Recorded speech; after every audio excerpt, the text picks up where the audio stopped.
제품 개발 단계에서 발생되는 모든 정보나 데이터의 정의는 사실 PLM에서 이루어지고 있거든요. 그런 정보와 데이터를 효율적으로 관리를 하고 이것으로부터 협업도 이루고 가치를 만들어내는 것이 PLM이 해야 하는 주요 역할이라고 봐지고요. 프로덕트 포트폴리오 매니지먼트는 신제품 개발할 때 프로젝트 관리라든지 NPD 프로세스를 관리하는 부분이 될 것이고요. 신제품 개발할 때는 고객 니즈가 필요하기 때문에 고객 니즈 관리도 사실은 PLM 영역으로 정의를 하고 있습니다. 제일 중요한 백본이라 할 수 있는 이제 PDM. 여기는 이제 제품 구조, 봄이라든지 설계 변경이라든지 사용을 관리하는 백본이 되죠. 최근에 PDM은 3D 기반으로 생성이 됩니다. 3D가 된다는 의미는 제품 설계의 효율성도 있지만 협업을 할 수 있는 수단이 되거든요. 시뮬레이션 할 수 있는 수단도 되고요. 신제품 개발할 때는 기존 부품도 쓰지만 새로 설계되는 부품도 소싱을 해야 되지 않습니까? 그래서 개발금에도 이 영역에 들어간다고 보고 있습니다. 제조 영역의 어떤 디자인이나 검증도 PLM에서 이루어진다라고 하는 것이 이제 AML 리서치에서 발표한 내용이고요. ERP적이지 않은 것은 다 PLM이라고 봐도 될 것 같아요. 모든 프로덕트는 구조 특성을 가지고 있는데 이 구조 특성을 PLM만이 제공할 수 있기 때문에 MES가 됐든 SCM이 됐든 PLM이 접목이 돼야만 살아있는 시스템으로 이끌어 갈 수 있다는 거고요. PLM은 아마도 미래의 IT 솔루션의 가장 기반이 되는 것으로서 기업의 이익을 창출하고 극대화하고 지속 성장을 할 수 있고 신 비즈니스를 창출해내고 기업의 글로벌 생존력도 확보할 수 있는 중요한 솔루션으로 남아있게 될 것입니다. 크게 한 3가지 정도로 좀 요약이 되는 것 같습니다. 첫 번째는 결과보다도 과정 관리를 하는 시스템이 되자 하나의 액티비티를 완료하기 위해서 수많은 실험도 하고 생산 라트도 흘려보고 품질 검사도 하고 하는데 그런 데이터들이 디지털화되지를 못하고 있는 부분이 있더라고요. 그런 것들이 돼야 데이터 분석, AI 분석 이런 것도 될 수가 있는데요.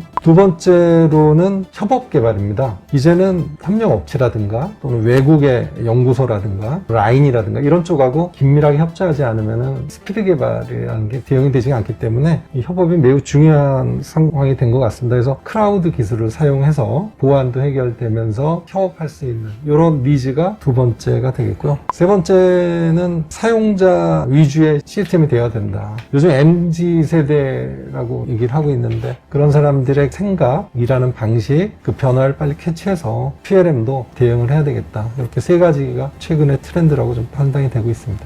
우리나라 기업들이 업무의 프로세스 정형화가 좀 많이 안 돼 있는 상태, 그러니까 표준화도 그렇고 공용화도 그렇고 이런 게 안 돼 있는 상태에서 PLM을 구축하다 보면 문제가 생길 수밖에 없는 그런 구조를 가지고 있기 때문에 프로세스 혁신 업무를 해주면서 PLM이 같이 병행하고 나중에 디지털 기술이 프로세스 혁신을 커버하는 단계적으로 발전시켜나가는 모델로 해야 되는데 PLM만 먼저 도입하다 보면 오프라인에서는 프로세스 혁신이 못 따라가는 바람에 잘 사용하지 못하고 효과도 안 나타나는 그런 문제들이 많이 발생을 하니까 PLM을 적용하는데 현장에 문제들이 발생할 수밖에 없는 특성을 가지고 있습니다. 그래서 이런 부분을 좀 감안을 하셔서 PLM을 도입을 해나가면 좋겠다는 생각을 가지고 있습니다.